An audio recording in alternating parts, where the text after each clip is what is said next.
जी, ये देखिए, हम पढ़ रहे हैं मानव शरीर विज्ञान के बारे में। तो हमने ये डिस्कस कर लिया था कि शरीर की रचना किस हिसाब से हुई है, कि पहले शरीर में क्या बने। पहले शरीर में आपके सेल बनते हैं। सबसे पहले शरीर के अंदर निर्माण होता है, सेल का निर्माण होता है। उसके पश्चात उसके पश्चात शरीर के अंदर आपके ऊतक बनते हैं, यानी कि टिश्यू बनते हैं। टिश्यू से फिर आपके अंगों की रचना होती है।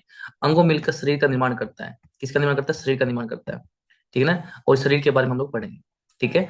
तो कोशिका होती है, यानी कि सेल होता है। सेल आगे वैसे बोलते हैं 11 प्रकार से काम करता है, 11 प्रकार से एक। ठीक है ना? 9 के बारे में केवल पढ़ेंगे, जो हमारे डीपली एग्जाम के अंदर नहीं आएगा। केवल हम ऊपर ऊपर से पढ़ेंगे, जिनके बारे में आपको पता होना चाहिए किस हिसाब से हमारे अंदर ये काम करती है। तो आप ये देखिए, ये आपके शरीर में इस तरह कोशिका सेल पाया जाता है। ठीक है ना? ये कोशिका सेल आपके बॉडी में, आपके शरीर में, आपकी प्रत्येक जीव द्र के अंदर जितने हमारे पादप और अपादप जितने पदार्थ हैं, जीव और पादप, उन सब में हमारे ये कोशिका पाई जाती है, सेल पाया जाता है। ठीक है ना? तो इसके हम ये देखिए। Recording in progress.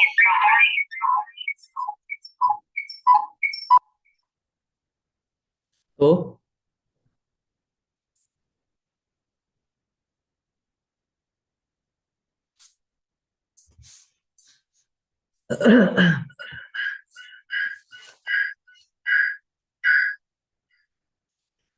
तो क्या होता है कि ये क्या है? आधारभूत एवं क्रियात्मक इकाई है। क्रियात्मक मतलब क्यों कहते हैं? क्योंकि क्रिया मतलब शरीर में विभिन्न प्रकार की हम काम करते हैं, वो क्रियात्मक है। इस प्रकार के शरीर में जितने भी कार्य, मतलब कि प्रोटीन है, विटामिन, आपके जो जितने भी हार्मोन्स, सबका काम कोशिका करती है। कोशिका के ऊपर होता है ये सब चीजें। ठीक है। इकाई समान संरचना एवं समान कार्य करने वाली कोशिकाओं का समूह को ऊतक कहते हैं। यानी कि क्या कहते हैं? इन बहुत सारी कोशिकाएं मिलकर किसका निर्माण करती है? ऊतक का निर्माण करती है। समान संरचना, समान कार्य करने वाली कुछ कोशिकाएं होती है, वो मिलकर किसका निर्माण करती है? ऊतक का। और बहुत सारे ऊतक यानी टिश्यू, टिश्यू मतलब टिश्यू मिलकर किसका निर्माण करते हैं? अंगों का निर्माण करता है। और अंगों से क्या होता है? भूमि शरीर की रचना होती है। तो मेनली आपको समझना ये चीज जरूरी है कि इसमें क्या चीज होती है। ठीक है ना? तो कोशिका के बारे में आपको ये पता होना चाहिए। कुछ प्रश्न इस प्रकार से आ सकता है कि माइटोकॉन्ड्रिया में क्या चीज पाई जाती है। तो इसे माइटोकॉन्ड्रिया क्या बोलते हैं? ऊर्जा का ग्रह बोलते हैं। इसमें हमारे जितने शरीर की ऊर्जा होती है, कहते हैं बाल्यावस्था में इसमें भरपूर मात्रा में वो जो माइटोकॉन्ड्रिया के अंदर जो भी द्रव्य पाया जाता है, वो अधिक मात्रा में होता है। जैसे जैसे वृद्ध अवस्था के हम अग्रसर होते हैं, तो वो हमारा ऊर्जा कम होने लग जाती है। ठीक है ना? तो तो होता ही ऐसा है कि इसमें अधिक मात्रा में ऊर्जा का संचय होता है। ठीक है ना? इसमें ग्लूकोज अपरेटस होता है, ये आपके काम का नहीं है। ये आपका केंद्रक होता है। केंद्रक में सब चीज होती है, कि इसमें डीएनए, आरएनए सब कुछ इसमें विद्यमान होता है। ठीक है ना? और ये कोशिका है, और ये कोशिका की भार का जो आवरण ये दिख रही है, ये कोशिका की क्या है? भित्ति है। कोशिका का आवरण भार का है। समझ सकते हैं इसको। ठीक है ना? और इसमें आप लोग समझिए कि इसके अंदर एक हार्मोन्स होते हैं। किसके अंदर? आपके साइड की जो आपके अंतर्द्रव्य जालिका होती है। इसको इंग्लिश में आप देख लीजिए, इंग्लिश में इसको क्या कहते हैं। ठीक है ना? जो इंग्लिश वाली जो आपको बुक में शेयर कर रखी है, उसमें आप देख लीजिए, और इंग्लिश वाले बच्चे पढ़ सकते हैं आराम से। और इसमें एक राइबोसोम होता है। अब हार्मोन्स यानी कि आपके राइबोसोम का अर्थ क्या होता है, क्या काम करता है? लाइसोसोम के अंदर क्या होता है, वो हम आगे डिस्कस से पढ़ेंगे। किसके अंदर प्रोटीन होता है, किसके अंदर आपका किसे बोलते हैं ना, ये जो लाइसोसोम है वो आपका बोलते हैं कि आत्म थैली बोलते हैं। और राइबोसोम में क्या होता है? आपका अधिक मात्रा में विटामिन होते हैं, प्रोटीन होते हैं। ठीक है ना? तो देखिए, माइटोकॉन्ड्रिया को ऊर्जा का ग्रह कहा जाता है। ठीक है ना? कोशिका द्रव जो कि आपके कार्बनिक और अकार्बनिक, इसी की वजह से ना, कार्बनिक और अकार्बनिक की वजह से आपकी हड्डियों की रचना होती है। ठीक है ना? आपकी कार्बनिक होती है मेरे ख्याल से 60% कार्बन होता है आपकी बॉडी में, सॉरी कैल्शियम होता है। और अकार्बनिक यानी 40% आपकी हड्डियों में आपका क्या नाम था उसका, अब ध्यान में नहीं आ रहा। ये कार्बन होता है, वो 40% पाया जाता है। ठीक है ना? और 60% आपका कैल्शियम होता है। तो ग्लूसिन को आपके जो अकार्बनिक है वो क्या होते हैं? जो भी द्रव आपके जो घुलनशील है, जैसे ग्लूकोज है, सुक्रोज है। ठीक है ना? इस प्रकार से जो अकार्बनिक पदार्थ है, वो जो घुलनशील होते हैं, वो इसके अंदर पाए जाते हैं। किसके अंदर पाए जाते हैं? आपके माइटोकॉन्ड्रिया, जो बोलते हैं ऊर्जा का ग्रह बोलते हैं। ठीक है ना? आगे देखिए। अब जो याद रखना, लाइसोसोम को आत्म की थैली कहते हैं। जितने भी हमारे शरीर में क्या होते हैं? जहर होते हैं। यानी कि कहते हैं कि व्यक्ति को जैसे कि मान लीजिए, अगर वो नमक और मिर्च और किसी प्रकार का जो शरीर को उत्तेजना प्रदान करता है, वो चीजें का भोग ना करें, तो उसके शरीर में इतना जहर हो जाता है कि अगर किसी किसी ने उसको बाइट कर लिया, फिर उसने किसी को बाइट कर लिया, तो उसकी हत्या पॉसिबल है। उसके शरीर में इतना जहर होता है। और जहर किसके अंदर होता है? आपका लीवर के अंदर। लीवर से में जो एसिड होता है। ठीक है ना, वो भी एक जहर में कन्वर्ट हो जाता है। राइबोसोम प्रोटीन की फैक्ट्री कहते हैं।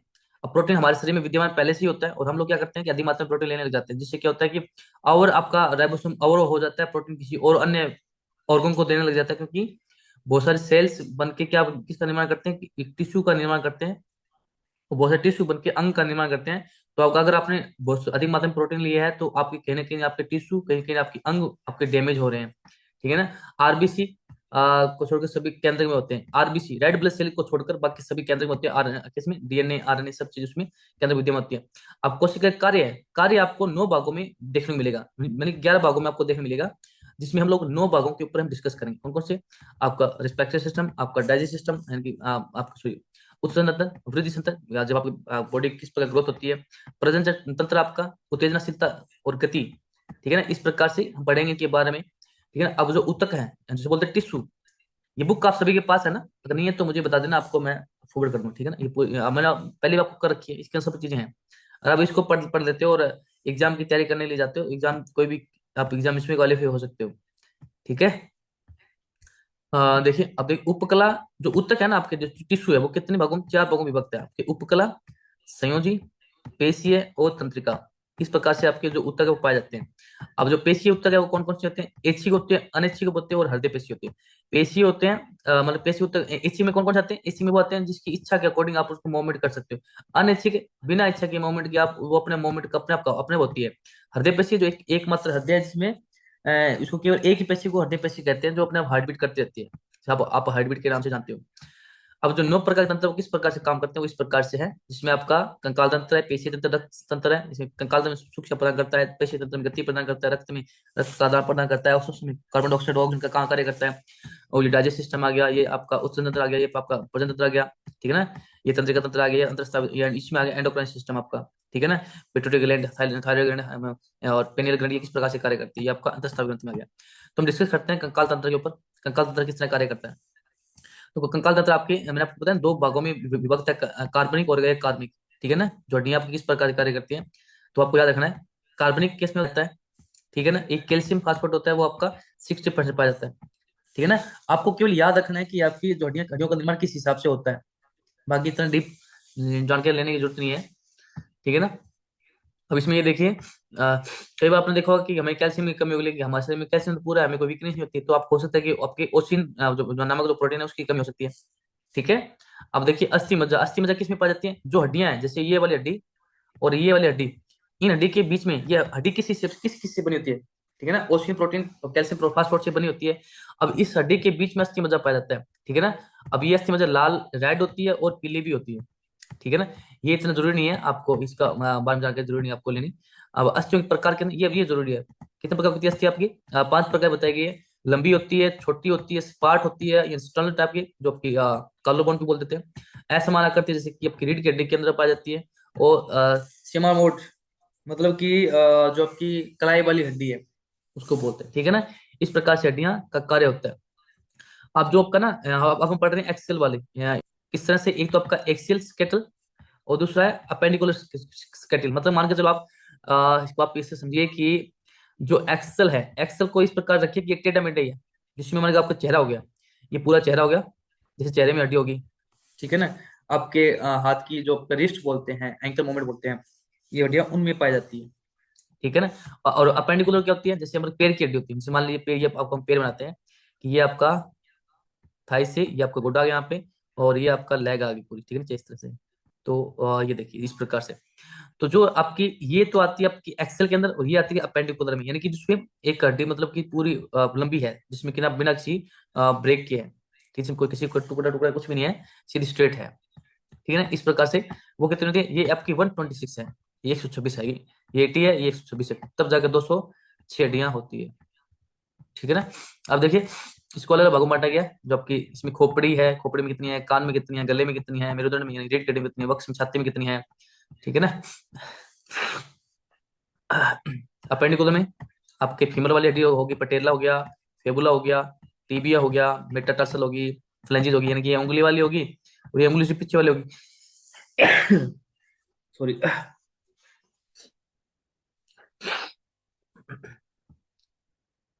और ये हाथ में होगी, सॉरी, ये पैर में, ये हाथ में क्या हो गया? आपकी कैलविकल होगी, स्पेक्युला होगी, और आपकी हेमरस होगी, रेडियस होगी, एलना होगी, कार्पल होगी, मेटाकार्पल होगी, और फ्लेंजिल होगी आपकी। इस प्रकार से हड्डियां आपकी आपके हाथ में होती है। ठीक है, जब हम ऑफलाइन होंगे तब हम इस पर डिस्कस कर लेंगे भी हमारे हाथ में कहाँ कहाँ किस प्रकार से हड्डियां होती है। ठीक है।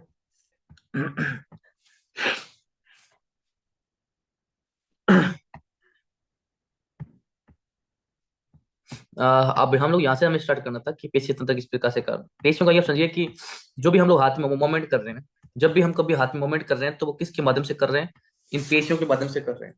जैसे मान लीजिए इस प्रकार से हाथ की मूवमेंट हमारी हो रही है ना, तो ये किस हिसाब से हो रही है, ये पेशियां जो मसल्स काम करती है, मसल किस हिसाब से कार्य करती है। ठीक है ना, उन पे देख कुछ ऐच्छिक होती है, कुछ अनैच्छिक होती है, कुछ हृदय पेशी होती है, उन पे हम डिस्कस करेंगे किस प्रकार से करते हैं। अब कहते हैं पेशीय तंत्र 320 जोड़ी में पाए जाते हैं, यानी कि टोटल 320 320 640 हो गई।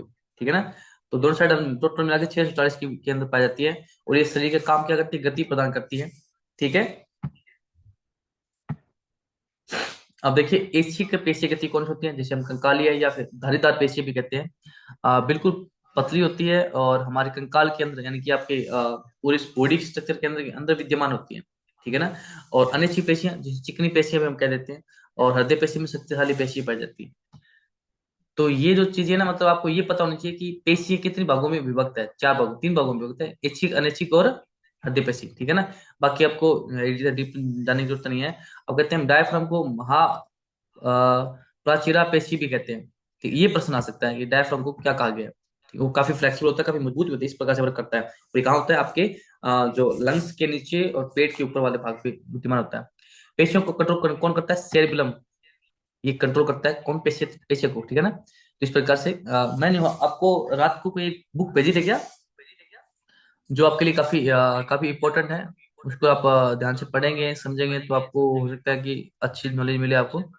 नहीं, आपको मैंने नहीं भेजी, मैं अभी भी आपको फॉरवर्ड कर देता हूँ।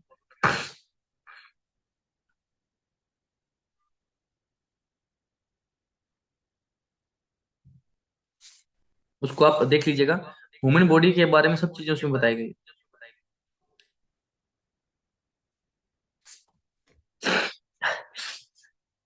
किस तरह काम करते हैं ह्यूमन बॉडी। ठीक है ना, अब हम चलते हैं हमारे ज्ञानेंद्रियों के ऊपर। ज्ञानेंद्रिय कितनी है हमारी, पांच ज्ञानेंद्रिय हमारी। आंख है, नाक है, कान है, जीवा है और त्वचा है। इनका कार्य क्या है, आंख का दृश्य है, नाक का क्या, ग्रहण, किसी चीज को ग्रहण करना, मतलब कि स्वांग सूंघना। कान का श्रवण है। ठीक है ना, और जीव का रस से संबंधित है, त्वचा का स्पर्श से संबंधित है। इस प्रकार से ये कार्य करती है। ठीक है ना, अब जीवा के अंदर कितने गुण पाए जाते हैं, मधुर को देखते हैं, गुड़ हो गया, अम्ल हो गया, नींबू हो गया, लवण मतलब नमक हो गया, तीक्त मतलब आपकी नीम होगी, कट्टू मतलब आपकी काली मिर्च होगी, और कसाई मतलब जो हर्ड वर्ड आपके जो होता है ना कसाया, इस प्रकार की जो चीजें पाई जाती है वो इसके अंतर्गत आती है। एक मिनट में दीजिए मुझे।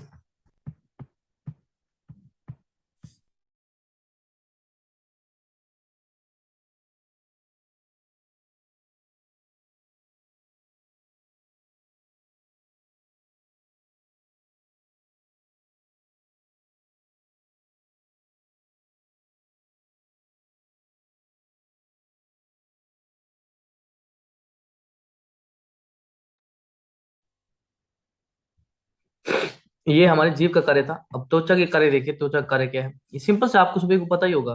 ठीक है ना, ज्यादा इसमें कुछ हार्ड नहीं है। त्वचा कार्य क्या है, इसको दो भागों में बांटा गया।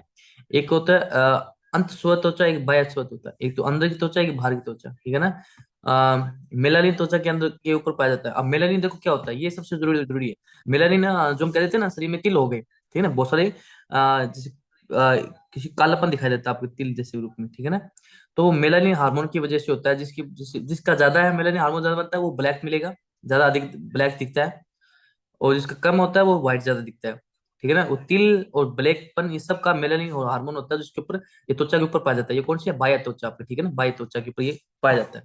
ठीक है ना, याद है इस हार्मोन को याद रखना। अब अपन डाइजेस्ट सिस्टम के ऊपर चलते हैं। अ, शरीर को चलाने के लिए ग्लूकोज की आवश्यकता होती है, जो भोजन में से मिलता है। सिंपल सी बात है, ग्लूकोज हमें भोजन से मिलता है। ग्लूकोज का फॉर्मूला क्या होता है, C6H12 और 6। इसके अंदर कार्बन के मॉलिक्यूल्स मिलते हैं, हाइड्रोजन के मॉलिक्यूल्स मिलते हैं, और इसमें आपके ऑक्सीजन के मॉलिक्यूल्स इसके अंदर मिलते हैं। ठीक है ना, और इसकी लंबाई रेडियली कितनी होती है, किसकी, जो आपकी छोटी आंत की ख्याल से ना, हाँ, छोटी आंत की लंबाई लगभग 28 से 32 फीट वायु बताएगी। अब इस प्रकार से भोजन को सबसे पहले हम किसके माध्यम से ग्रहण करते हैं? तो अंग कौन कौन से हैं?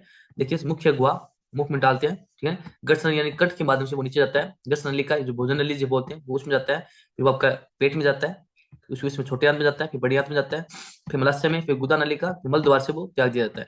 तो जो 9 माध्यम है, 9 माध्यम से आपका भोजन आपका डाइजेस्ट होता है, ठीक है ना।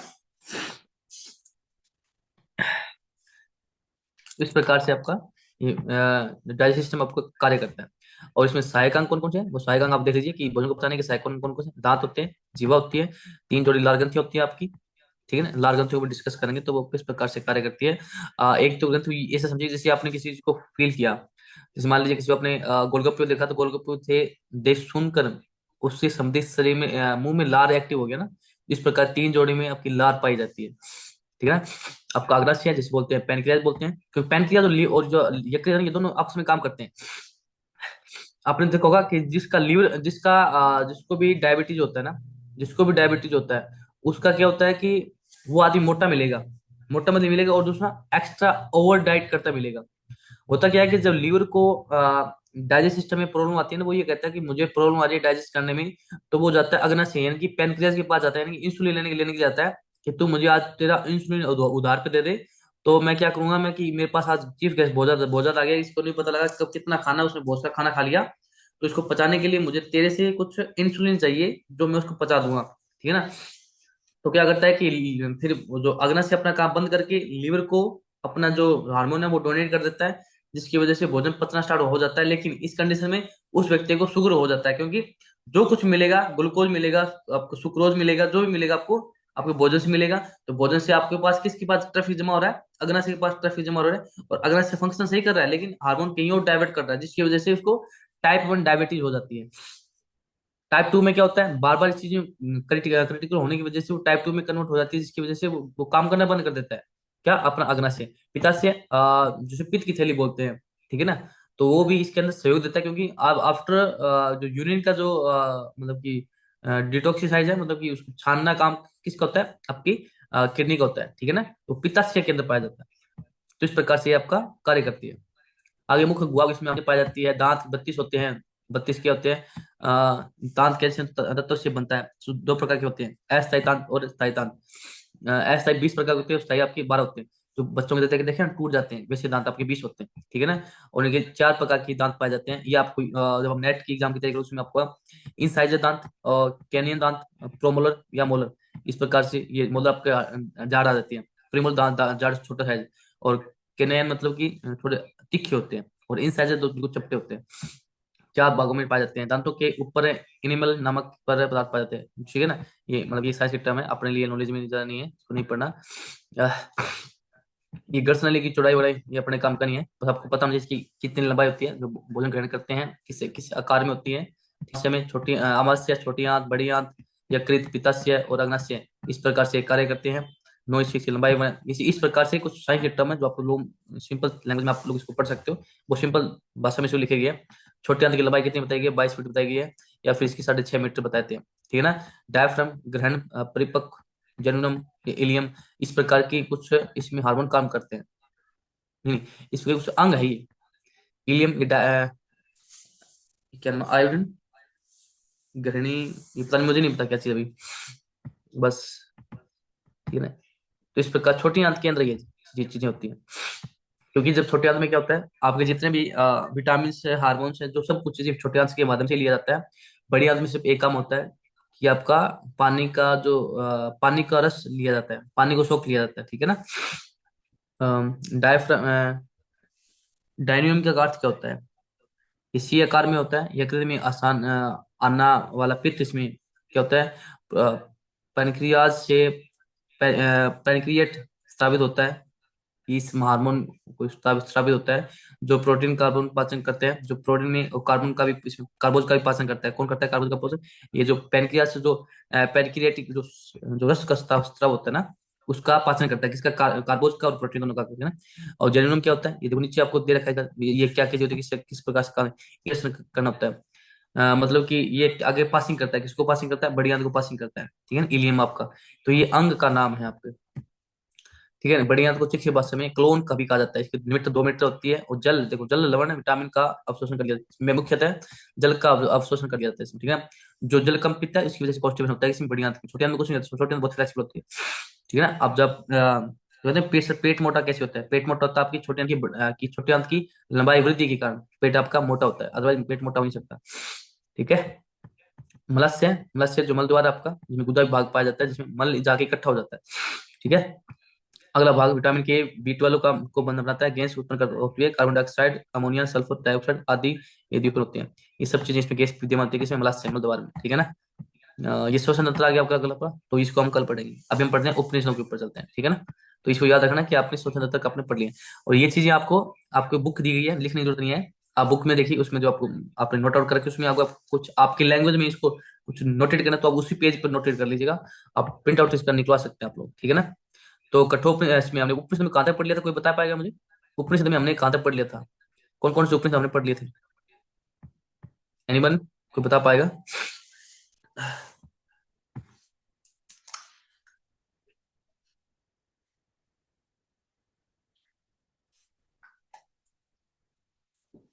किसी को नहीं पता,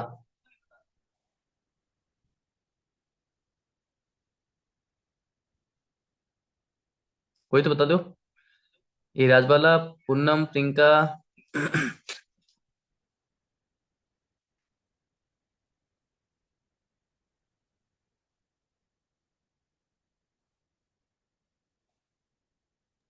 सर पता नहीं, मेरे को तो याद भी नहीं है।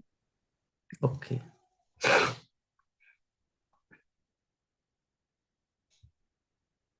10 मिनट में हमारी मीटिंग एंड हो जाएगी, तो जो 10 मिनट तक देखते हैं हम लोग क्या कुछ रहता है।